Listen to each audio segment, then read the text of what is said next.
is Urban Meyer right about the Big Ten passing the SEC? And it's been a very slow month of May. There's not a lot of meat on the bone as far as big stories in college football. We're still waiting on this House settlement, but I think most people have gotten kind of bored with waiting on this. You think? But Urban Meyer, leave it to him, the TV analyst, former head coach of Florida and Ohio State, among other stops, comes out and says that the Big Ten has passed the SEC. And what he was mainly talking about is the upper echelon, maybe your Michigans, Ohio States, Penn States, and Oregons. That core four is better than the top four maybe that the SEC would trot out. Now, I don't think what he meant was the overall depth of the league. No, he didn't mean 1 through 10, 1 through 12 is better, because I don't think it is. But the top of the SEC, he said, is not as good right now as the top of the Big Ten.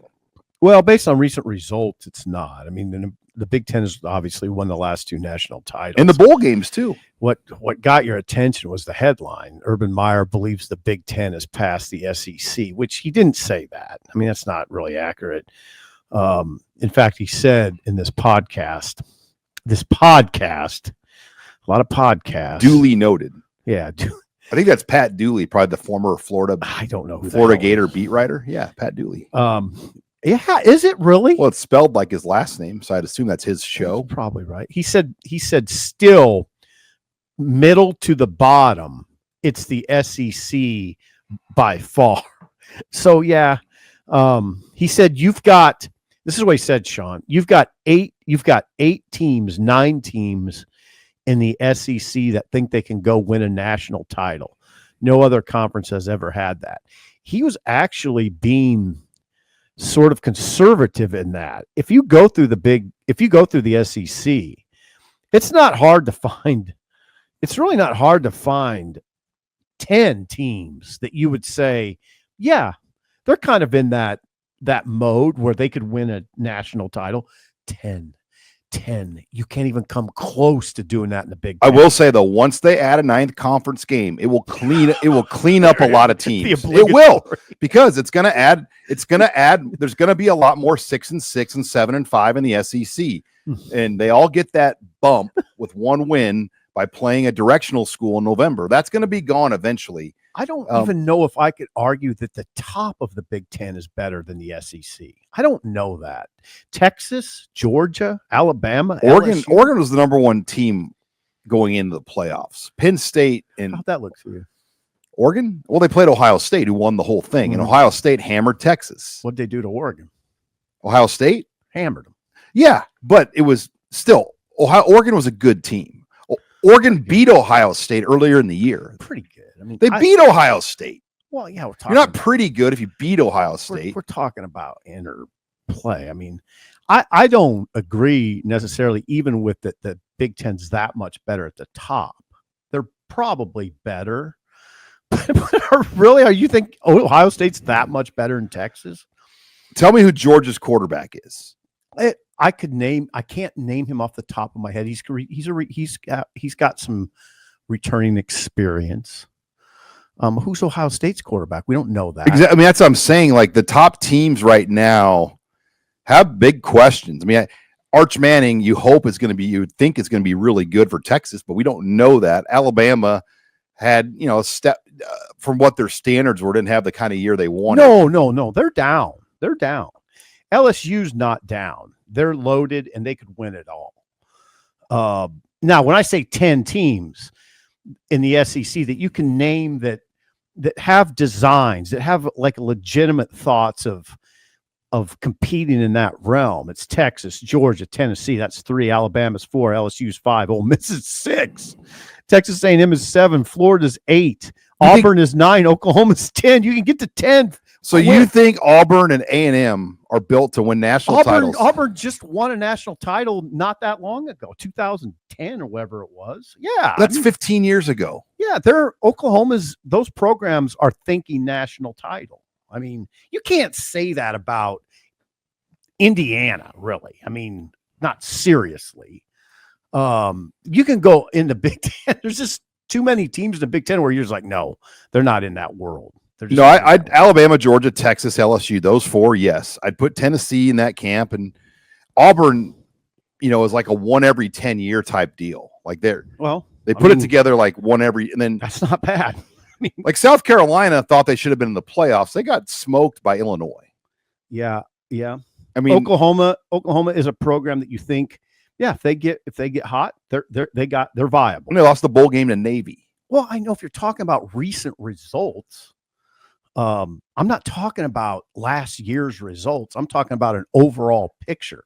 That over-under board. Would you be surprised if Oklahoma made a run and got to 10 wins and could win it all? They're that kind of program. When they go to a 9-game schedule, what do you think that over-under board is going to look like? Because there'll be 9 more losses, or I guess 8 more. There's 6 to 8 more losses on that board. I don't know exactly. I'm just saying a lot of those teams I just know are going to be one less win than what they are right now on that board, and they get away with it for now. And it's going to change the perception of that league when they get the 9th conference game and potentially even a scheduling agreement with the Big Ten, which I still will believe that when I see it, that the two leagues can agree on like a schedule alliance where they play each other every year. That's far from it. No, I think that's a Fox, ESPN, the networks are going to have to basically say, this is how much money we'd give you for these games. And if it's so much money, they're going to have to do it. But if they get the guaranteed auto bids, they will. Well, that will be beautiful, right? Right. And I agree. Like if you could get Georgia versus Oregon in the regular season, I mean, or even Georgia versus Illinois in the regular season. How about Georgia versus Nebraska in the regular season? Yeah, I always wonder, like Nebraska, who would they pair them with? I mean, I could see A&M. I mean, I think naturally A&M, Oklahoma, and Missouri. Those would be wonderful. And in Texas, I think you would probably give Nebraska a former Big 12 opponent right away. It wouldn't surprise me if Missouri would be there early, but Illinois, Missouri also have a history. The thing about Urban Meyer, too, getting back to the Urban Meyer discussion, is how much is that he works for Fox now? I mean, he's kind of put out this kind of rhetoric, right? I wonder how much of it he really. Well, how much of it is what's happened the last 2 years? Well, it's that, but I just wonder how much of it. Well, first of all, he never. I go back to the headline. If the headline really grabs you, Urban Meyer believes the Big Ten has passed the SEC. He doesn't say that. He doesn't say. He just says that the top, the upper part.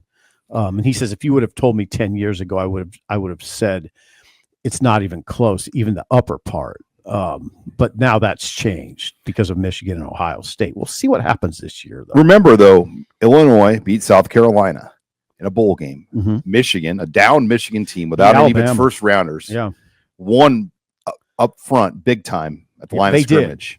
They did. USC beat Texas A&M in a bowl game. So that's true. When you're doing a sword fight, good on good here, or equal on equal, the Big Ten won those games last year. Yeah, and I mean, there's some recent results if you just want to look at it in a little microscope. But if you just pull back, there's some teams in the Big Ten that you would never expect to get to the final. NIL, though, has given the Big Ten more of a fight, more of a chance. Because has it given Minnesota more of a chance? Has it given Rutgers more of a chance? So has it given even Wisconsin more of a chance? Well, we don't know with rev share. If those schools all have 20.5, which they're equipped to because of the revenue rights money coming in. I suppose, but I just can't take like Maryland as a team that would ever make it to the national title. Northwestern, Wisconsin's never played for a national championship ever. A lot of that has to do with the Rose Bowl. I mean, the Big Ten winner. The Russell Wilson team was a team that was at that level. You can tell where I think. No, I know you're Mr. SEC. Yeah. I mean, SEC's better football. I mean, it just is. Top to bottom, there's nobody in their right mind that would argue that the Big Ten is better top to bottom. Nobody.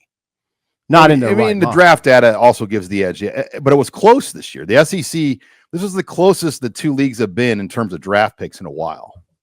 And a lot of that's with the new. Oh, Big Ten's good. It's getting better. Yeah, and the money is going to continue to help other teams have a chance. Mm-hmm. I mean, Maryland beat Auburn in their bowl game a couple years ago. They hammered them. Mm-hmm. I mean, so we just don't get to see as many of these games either, and that's what makes it fun to debate. Like Iowa lost to Missouri, but that was Iowa without Caleb Johnson in the bowl game this year.